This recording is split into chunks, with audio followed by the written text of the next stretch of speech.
Hi everyone, I'm Aryeh Bourkoff, the CEO of LionTree, and I'm excited to be here in the first district. We had some debate about how close we are to the second or third district, but in Paris, in beautiful Paris, with a friend, Nicolas Julia, the co-founder and CEO of Sorare. It's a pleasure to be here with you. Hi, Aryeh, and thanks for having me. Of course, of course. Sorare, as some people know, and we're going to learn a lot about Sorare and the whole ecosystem of NFTs and sports. But it's a revolutionary platform that's creating a new fantasy sports universe and experience for fans using collectible NFT trading cards where players buy, sell, manage a virtual team with digital player cards, and it's based here in Paris, but it's all over the world. Sorare cards are unique, scarce, and ownership is publicly verifiable via the Ethereum blockchain.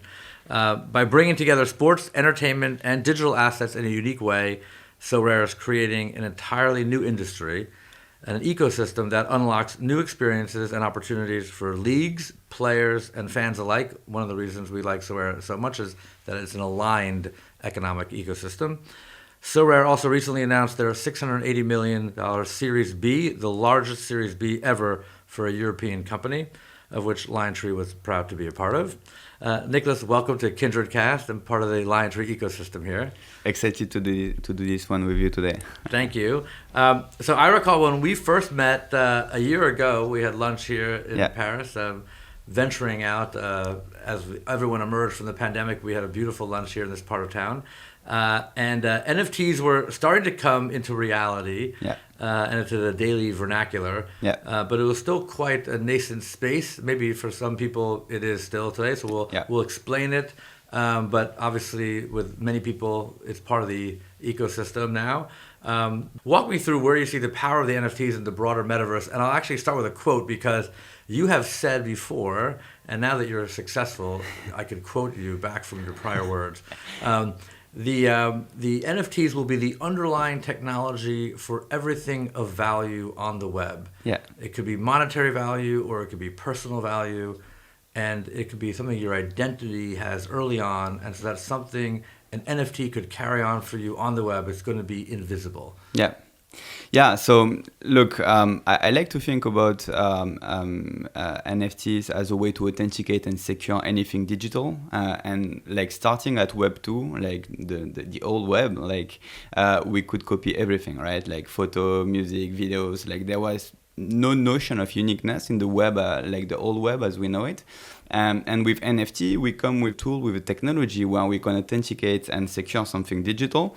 And with that, it unlocks like totally new business models, totally new industries that are going to be built on top of it. And so art and gaming are at the forefront of it, but it's going to be like anything of value that's going to be an NFT in the web of tomorrow. And this is something that we are very excited about, because now the web is going to be owned by people. Like we're going to move from Web 2, where it was owned by big tech, to a new web that is going to be owned by people, and this is something we are fascinated about. I think that's the word you mentioned in that statement was unlock. So this concept of the Web 2 or life for the maybe prior generation, or maybe my generation or generation beforehand, although I like to think of myself as part of the bridge generation, is locked in the sense that people built up these assets or the Web 2.0 because it was for the benefit of companies or the B2B ecosystem. And now we are unlocking for infinite value into the B2C world, not just consumers,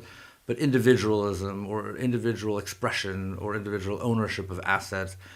And not just ownership of assets, but the actual images themselves, whether it's art or players or music, can be actually identified and verified and be an asset themselves, and that can be tradable or identified or even become a currency in some ways. Exactly. And what I'm also excited about this shift is the fact that in this old web, like people were creating things, but big tech were like kind of benefiting of it, right? Web3, like people are creating things and are benefiting directly of it, right? And we are not monetizing it attention anymore. We are monetizing the creation and the power of creation of the people. And this is a shift that is like for me fascinating again. Yeah, because I think the first transition was really about consumerism and sort of like the attention economy, and say we're going to merchandise and sell things to you, to everybody, which was a bit pushing product, right? Yeah. Now it's the inverse, right? It's kind of saying we're going to invert the whole ecosystem and put the power in the hands of really the individual assets. Yeah. And those assets then they kind of invert the whole model, and then those assets can be used to create new models, and then kind of like put a tidal wave back the other way into more of an incrementalization of the model, right? Totally agree. So take me through now, December 2018, we're just a few years ago, and Sorare is just a part of the dream of Nicolas, and how is it starting off the ground? The creation of the company. Yeah, so I've been in the crypto world for more than 6 years now, and at the beginning of 2018, we saw this new NFT standard popping up on the Ethereum blockchain back in the days, and we were like, okay, it's gonna change the way people own things online, and one of the cool properties that we found with my partner Aryeh was the digital scarcity. If you can authenticate and secure something digital, then you can say, okay, it's going to be 100 edition of Michael Jordan or Kylian Mbappé or whatever. And we were like, okay, people have been collecting stuff in the physical world like for centuries. This is something we do as human beings, for a very long time, for many reasons. And now we are unlocking the ability to do it on the web because we can authenticate this stuff now. And so we were like, okay, this could be a huge thing, right? But it's just a technology. What do we do with it? And we are two massive sports fans and soccer fans in particular. So we were like, well, why not bringing the image of football players on top of this tech so that we have something that we can connect emotionally. And then we were like, again, this could be massive, but we want more. We want fans to engage with these NFTs, not only to collect and to trade them, but to do something with them. And that's the third pillar of our thinking, the game design, the fact that you can use the NFT in a cool fantasy game. And so with these three pillars, the technology, the image of players, the partnership with the clubs, and the game design or the utility, we started iterating on what is Sorare today. Yeah, because I think at that point in time, people were looking at NFTs or non-fungible tokens as just a collectible. Yeah, I think digital art or digital players or trading cards. Totally. I think what set us apart in this broader space is that we put the utility value of these NFTs at the center of the product from day one. The utility, and so you mentioned unlocking things, right? And so I do see NFTs as a way to unlock cool experiences. So you mentioned before we started this podcast, you own some board app, and I love them because they think the same way. Like, because you own this app, you are part of a club and you unlock stuff, right? That are cool experiences in the digital world. But I do see also there's NFTs as a way to unlock stuff in the physical world. Like last week, like the top performance in our game won an NFT that was a ticket to access El Clasico, one of the coolest like soccer games in the world. And with that, they unlocked this cool experience in the physical world. Yeah. So you have motion to the collectible, so to speak. So you have your assets. So you own a share of a player in an NFT, a digital authenticated image of the player. It's sort of like owning trading cards when we grew up. But you own a basket of them. Actually, I have a basket myself. I have a portfolio, and I think it's ABB portfolio in Sorare. And you can see my basket of players. And they can play against other baskets of players, right? And then there's a gaming and a betting and a fantasy sports element to it that puts motion behind the whole ecosystem. Maybe the best way to look at it is a fantasy game with an open ecosystem of NFT collectibles. Like, it's really this mix between fantasy and NFT collectibles, right? That you mentioned. So maybe more than, it's not really a share, it's more because it's unique, right? The share is not unique. And so these NFT collectibles are all unique. And so you collect these NFT collectibles, and once you own more than 5, then you unlock a gaming experience, which is a fantasy experience where you can progress in a cool game and earn rewards and so on. So that's right. So, but if let's say I own Ronaldo in 2015, no one else could own that Ronaldo. Yeah, that's correct. Well, so if I own that asset, then someone else wants to buy it from me, the value goes much higher, and then I could trade it. So the drivers of the value, there's several of them. One of them is, of course, the collectibility. Like, what is the serial number? What is the scarcity level? Like, is the serial number the same as just the number of the player? You know, all those things that collectors value, right? You also have the quality of the player on the pitch, on the real world, because I mean that's a game that's based on the real world performance of the player, and so these are again like the main drivers: the performance of the player and the collectibility of the card. Yeah, and the other thing I like about Sorare is that it's not league or club driven, it's player driven. Yeah. Right? Because the models from the US that people are familiar with are more driven off the league or the ownership of the club. This is really driven off the player, and therefore it unlocks all the way through, which is why I mentioned an aligned strategy, because that has a real shared value system that players will benefit from that are brought into the ecosystem. So when you bring in partners for Sorare, you're talking about, when we spoke about this from the very beginning in business development, it's about you want to get to know the owners of the teams, not owners of the leagues. So it's both, like we are inclusive of all the partners in the ecosystem, the players, the clubs, and the leagues in some way, because we partner with them as well. But for sure, and if you look at our cap table as well, like we have players, we have franchise owners, we have like Messi, we have like many different players or stakeholders in the broader sports industry that are part of this movement. And I guess that's really important for us, and we managed to incentivize everyone in the right way, which I guess is unique here. That's right. It's an aligned strategy. No one's left behind. Yeah, exactly. So we'll get into the metrics behind the business build, but I want to just hit on a point. Not that it's all about finances, but the $250 million run rate that you've generated in just 2 years of revenue. Because you started at zero, obviously, like everyone, and you get to $250 million of run rate revenue in just 2 years. By the way, it's not run rate. Like that's the sales that we are doing this year. This year, so it's not more. It's more than just run rate. So it's incredible growth. Because a lot of companies, even that I can reference in the public stock market, have $100 billion market caps with zero revenue. So doing it as a private company in just 2 years with that kind of revenue run rate is tremendous. And you've raised this large Series B round. And I've always mentioned the French-based technology ecosystem has been really boiling up with a tremendous amount of growth. And no one has really kind of broken out all the way through to like listing in the markets in the U.S., but it's starting to come very, very quickly now. And obviously that's an understatement. So what are the keys to kind of driving that kind of growth so fast?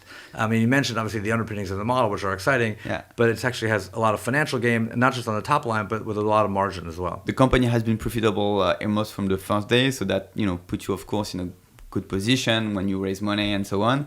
And in terms of the velocity of the growth, I think that first the velocity is in the DNA of the company, with the ambition, of course, to create an entertainment giant. I think it's just like for each domain of the company, striking deals with the right partners, like growing the revenue, growing the product, like improving the product, like having that in built in and backed in your DNA to move fast. That has been very important and really like again in our culture from day one. Yeah, well, you remind me a lot because LionTree at the very beginning, now about 10 years ago, I used to say we were lucky enough and fortunate enough to have relationships and deals with clients that we did the largest transaction from the smallest amount of square footage. Because our first office was very small and we were able to do a very large transaction that was, I think, around 24 billion sterling for a cherished client, as they all are. But that was a very strong start, but we really were grateful about it. But you have now I think this is the second office I've seen, but only about 30 people so far at the company. So it's not just about the financial growth and raising capital and having the right partners, but as a CEO and a founder or a co-founder, how do you get on top of running a company that is growing so fast in such a nimble way? I mean, those are challenging to do that as well, right? Yeah, of course. I think that once you grow your team and you onboard leaders, and we are opening an office in New York at the moment, and so you go from 0 to 1 to 1 to 2, and so some of the early employees also are changing positions, and your organization is starting to have layers, and so you need to be careful about who you are, and what are the core principles or values that define you as a company, and you as a team, as a collective. And so we mentioned one of them, which is the velocity, but there's also the ambition, there's also the fact that we are close to the community, there's the fact that we want to be inclusive in the people we hire and the consumers we hire. So all those things need to be not only shared with the team, but also written down and precise, without any possibility to interpret them in a way that is not who you are. And so this is an exercise we started, and of course it's an ongoing exercise, and it's going to last forever. But this is, I think, very important to have them, on paper, right? I often reference this book called Scale by Jeffrey West. Yeah. That why do some companies last a long time and why do some companies are short-lived, kind of like cities that seemingly last forever. And it's because companies typically have more of a rigid purpose, and when the purpose, like a profit, fails, the company dies. But cities have very adaptable purposes for their people, and therefore, like post-pandemic, can constantly reinvent themselves. Similar to how you're talking about, you have to constantly be adapting your structures, not your principles, but your structures, to allow for different types of growth in different stages of the business, which is a very heavy and thoughtful exercise for a leader. And it comes with a lot more thought than people, I think, realize for a high growth business. Luckily, with a finance business, you get a lot of those things out of the way. But that's not easy as well. But I think with people-based businesses, as you grow very quickly, you have to constantly reevaluate the structures, and that really puts those kind of roots in the ground, I think, to grow all the way. Yeah, 100% agree. That's where I spend most of my time, hiring and figuring out who to hire and how to hire, and building the organization and adjusting the organization for a stage of the company. And it's fascinating. That's frankly why, aside from just the business model and where we are in the world of foundational NFT-based businesses with motion, in such an intersecting model with sports and gaming and things that and NFTs and Sorare could be, that was really what drove me to you and Sorare, because with our investment, we could really help you all the way independently and supportively of the entrepreneurial side of you, to help you in different stages, because I felt like for you have an ambition to go not to a sale process necessarily, although who knows what happens in the future, but you really could obviously continue to reinvent yourself and Sorare, and that doesn't cap or lock any kind of ceiling. If you continue to deepen that kind of thought process and adapt yourself, Sorare could be a very, very valuable company, even more than today. And then the sky's the limit, so to speak, right? Totally, yeah. I think we are only getting started. When you look at a couple of things, we have no mobile app yet, we haven't started paid marketing, and we managed to grow from 0 to 600,000 users with this 250 million of sales this year. We have so much to do in the product experience again, and onboarding new sports in the future, and also starting to execute on the broader vision, which is more than a fantasy game leveraging NFT collectibles, but more a platform leveraging the openness of the blockchain, right? Because you own these NFTs, you are not locked in a closed ecosystem. That was the old gaming industry. You buy an asset, a game item, and then you cannot move it in a different game. You cannot sell it. You are really locked into something. Here in Sorare, you can move your game item away. You can use it in different games. You can sell it in different marketplaces. And when you open up things like this, you release a lot of value that was locked. Right? Value for the fans, because they can do so much more than before, and value for us as a business. Yeah, that's right. Well, you mentioned going from 0 to about 600,000 users, which has started to really create a foundational base of the business, but still not mainstream by any stretch, right? Correct. So that's the goal, to continue to expand it as you're ready for it, right? Is that the kind of key metric you look at? Yeah, that's the key metric we look at, and we want to reach hundreds of millions of people with our different products, starting in soccer, but different games and different sports. Thank you for that versus football. I try to adapt to my audience, right? We're global. We could do football and soccer. Yeah. but yes, that this is really like what we want to build. We have a network effect here. We have one with our partners, the leagues, the clubs, the players. Yeah. Both are at play together. Yeah, but the goal is to go further than football into obviously other leagues, which is part of the strategy, hopefully near term or next year, right? Exactly, yeah. We're going to launch US Sports next year. That's why we're opening also an office in New York at the moment and hiring there to support this growth next year. Yeah.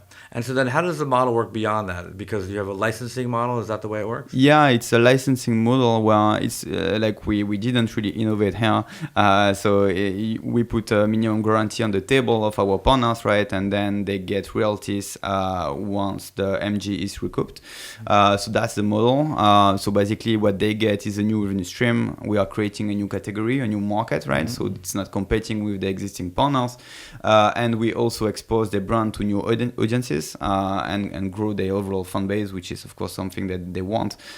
So yeah, it's a cool proposition, I think, for them. And what is the benefit to the clubs and the leagues to do business and do the licensing deals with Sorare? And is there a barrier to entry?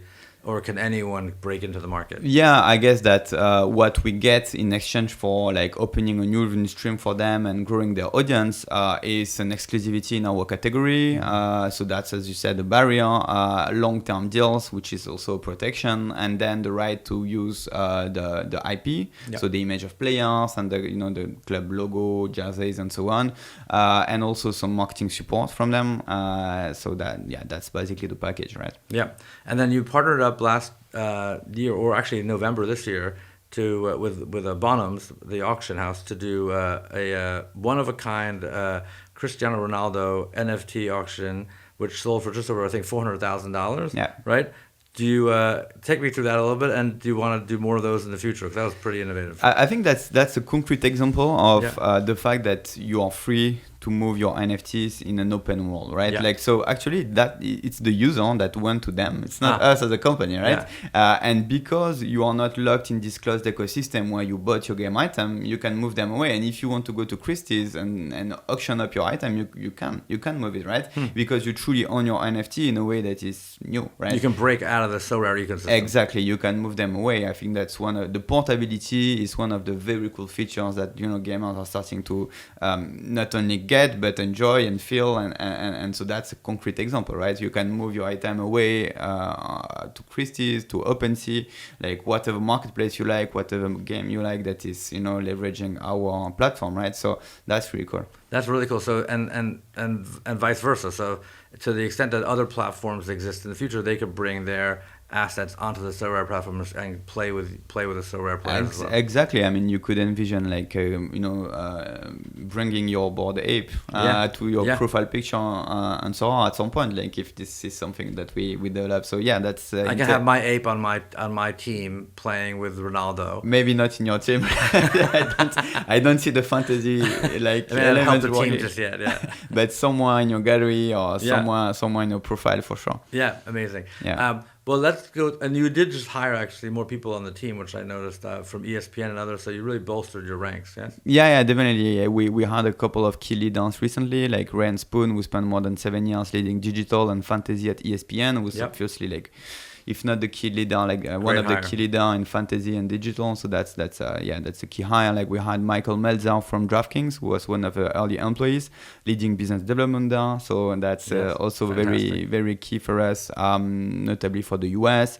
Kiana Davari from Lyft, leading people in the company, and many more leaders that we onboarded recently. Yeah. So what do you mean?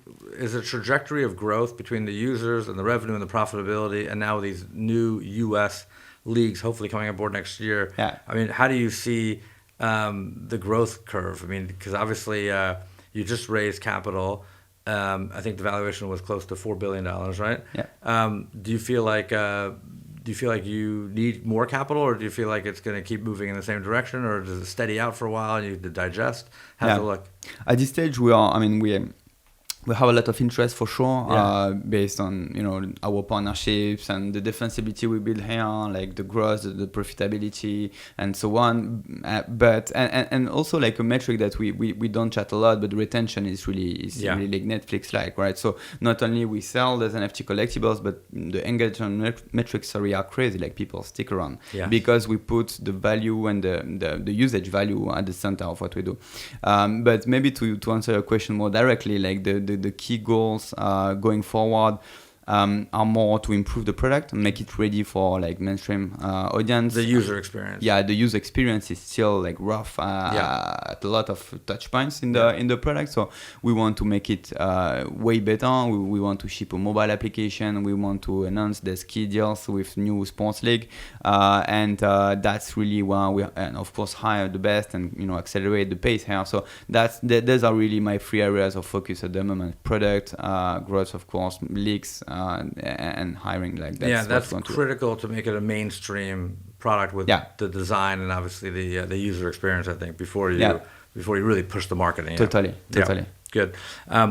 Let's talk through the regulatory environment a little bit, because obviously everyone is trying to get comfortable with understanding NFTs and digesting them, and it takes obviously the regulatory environment time to get comfortable with it as well. Totally. How do people assess whether it is gambling or gaming or betting? Is that the area that people are focusing on in Europe? Because that's new to the ecosystem, obviously, the whole crypto NFT world. Totally. Right? As you said, it's a new market. It's a new product on a new market. So there's no like box where we can fit in, right? Because it's just new technology, right? So our position is to engage, right? Like we need to proactively engage with the regulators to explain what to do, right? And that's what we are committed to do. In terms of what is our product, so you buy an NFT card, so you have this big pillar which is like the marketplace, the collectible element of the product, and once you own it, you access a fantasy game where you cannot lose your card. It's free to enter, you cannot lose money, right? And you can progress in a cool game and meet friends and progress in the game. So that's what we are doing now. How the regulation will look like for us in a couple of years, I don't know, but we want to engage, and we want to help shape the best for the users. Yeah. So that sounds like it could take a long time. Like the regulatory body doesn't necessarily. They're not necessarily known for a conversation with a quick decision. So are you going to get any clarity on that, or is it going to impede any kind of investment? Of course, no. We have clarity on our legal setup, of course, at the moment. So again, like we sell NFT collectibles, so we need to abide with European consumption laws in how we sell something, a product to a consumer. And then we have this promotional lottery, which is the fantasy game, where we need to be transparent about the rules and how we operate that, and so that's the current setup. Is it going to be the same in 5 years? I don't know. But we have one, of course, at the moment, right? Yeah, because I think that one of the things that informed the FTC, the Federal Trade Commission's kind of filing or fight against Facebook a long time ago. Not that you're at anywhere near this point, but was how fast things moved for Facebook and the whole ecosystem.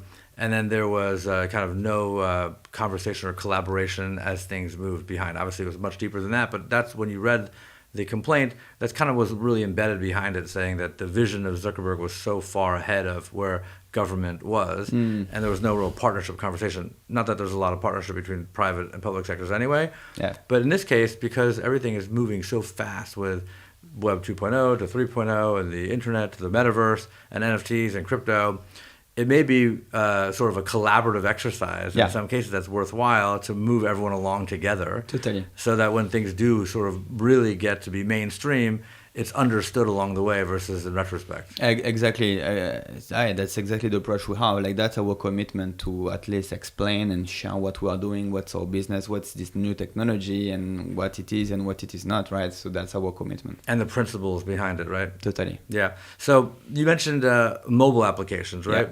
So mobile applications are effectively kind of old school in the sense of now talking about NFTs and the metaverse. So is Sorare a metaverse product, or do you envision Sorare being engaged with by your users in a VR, AR world, or is it going to be mobile or traditional? It's a good question, and My first good question. After no. No.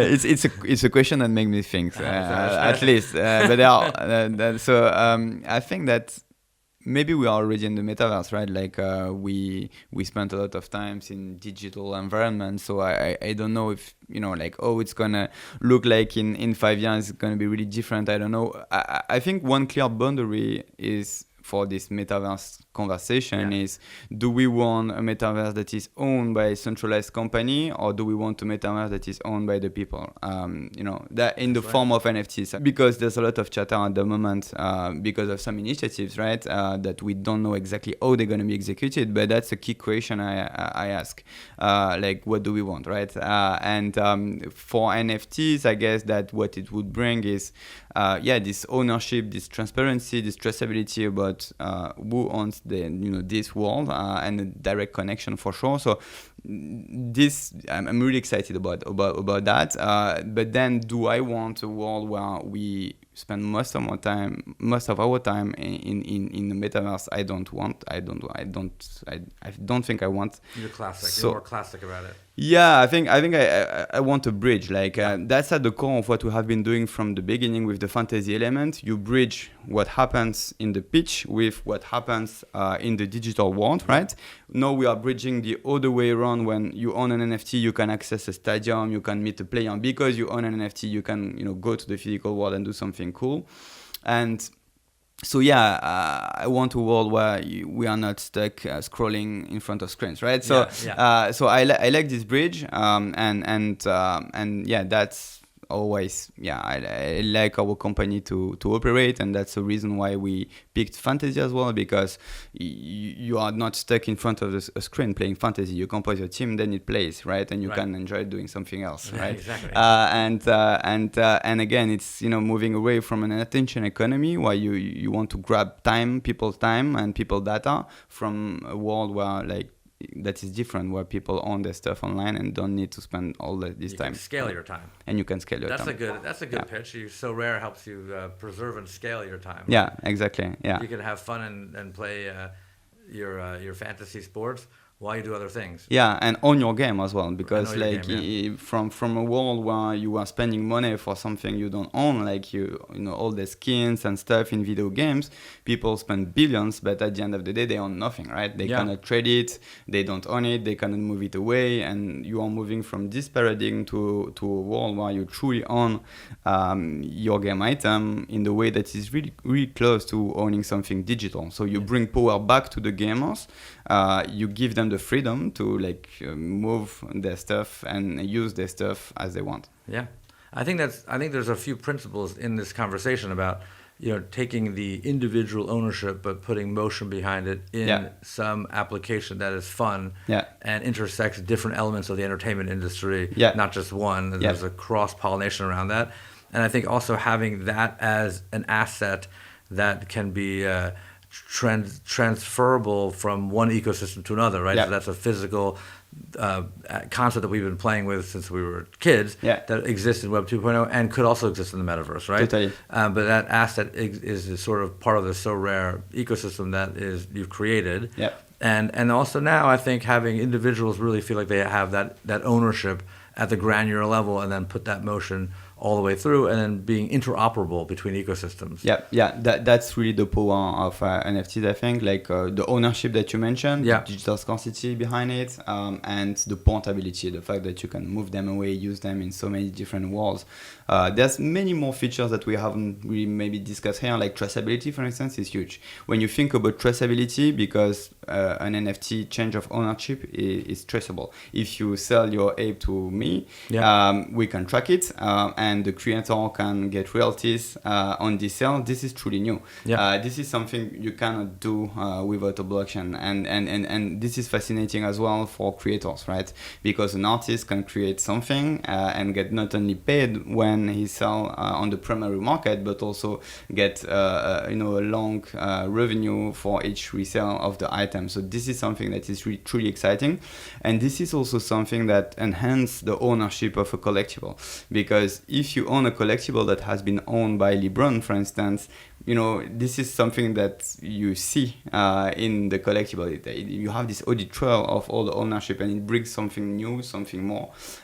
And so the traceability element of NFTs is really exciting. Which is why people naturally draw a bridge between the NFTs and currencies, right? Because that traceability can effectively be looked at as a currency, right? If you can have that trading card be traceable all through its blockchain, that could be a form of payment, effectively, right? Yeah, it needs to be liquid enough and so on, but it carries value for sure. It carries value, right? Yeah. That's what the apes are effectively doing now. You can trade one for the other. It has a liquid market because people are buying into the club, right? Yeah. So I have to give a lot of credit to our friend Emmanuel Swag from Cassius, because he's the one that really introduced me to the company and to you, because he started Cassius, his fund. And I told him we will happily invest in the fund and support him, but I can't look inside the company every single day in the fund. You have to tell me which one of these companies, and maybe there are a few, that are truly special, and bring them to me when they're truly special, while I'm doing everything else and doing our day job. And Sorare was the first one he's ever said anything about to me that said, you have to look at this. This is incredible. So he recognized right off the bat how unique it was, probably now 2 years ago. Yeah, so Manu has been incredibly helpful for scaling the company and making such game-changing introductions, and so I'm very grateful to him for making this happen. Likewise. So let's finish up with a few kind of I call it quick hits about getting to know you, getting to know Nicolas. So your favorite childhood football club? Football club is Olympique de Marseille in the south of France. I come from a small city in the south of France, and I love the passion at Marseille, and so this is my club. Great. I'm assuming you're loyal and sticking with the club. Yeah. Rhetorical question. Okay. The favorite Sorare card that you're holding now, that you own? So I'm not holding cards, but I have a special attachment to the early prints, like the 2018 season, where we had only the Belgian league. So there's a very, very few of these cards with a specific design, and only Belgian clubs. So there's an emotional attachment to them because it was the first partner, the first cards. Wow. And so you don't hold any of the cards because you don't want to have any yourself on the platform? Exactly. I want to be detached from the game. I follow and I play the free-to-play version, but that's it. Got it. Okay. Yeah. And how about in the US, as you move into the US, what's your favorite sport, your favorite team, your favorite player? Okay, so favorite sport is basketball. Club is Chicago Bulls because they were doing so great when I was younger, right? Sure. With Michael Jordan and Rodman Pippen. And Pippen and so on. So yeah. Okay, good. And then you're moving to crypto. Do you own any crypto, and which ones? Yeah, I do. It's so hard to keep pace. It's moving so fast. Even in the NFT world, I have a very hard time to follow all the developments, right? So in crypto is even broader. But yes, I own some Bitcoin, some ETH, some privacy coins as well, like Monero and Zcash. There's four.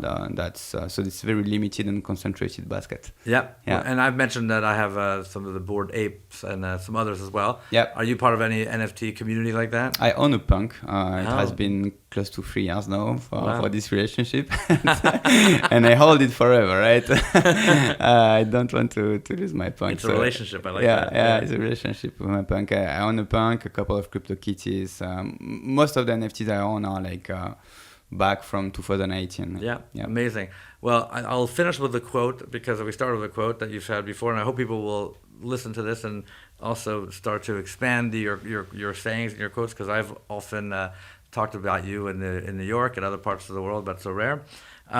So you said that you want people to feel the benefits of Sorare and the whole model, that you truly own your digital good, that you can move it, and that you move it and so on without having the friction of crypto, and that most of the crypto products have today that are complicated.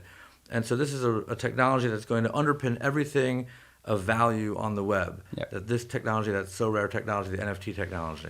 Yeah, definitely. And thank you for bringing that. I think that really one of our key goals is for people to feel the benefits without having to educate or teach or explain, right? You want them to feel the digital scarcity with the story that you tell, with the design that you have. You want them to feel the portability because they can move it to other cool experiences or to Christie's or whatever. But yeah, that's what you want to achieve with your product, right? Yeah, it's one of the things that are portable, whether you're in any universe, is the relationship. Just like you said, the asset ownership is the relationship and the human connectivity, which we feel is our asset as well at LionTree, and that I'm grateful that we have this relationship and that will transport in any technology or metaverse or physical location, virtually or physically. So we're a friendship born out of the pandemic, and now we'll continue in physical spaces as well. Thank you for hosting me here today, and we'll play some soccer, as I call it now. I think, and get a little tour and then walk around and have some lunch. Yeah, thank you so much for your time and amazing conversation. Thank you. Absolutely. I'll see you in New York soon. See you soon. Thanks, man.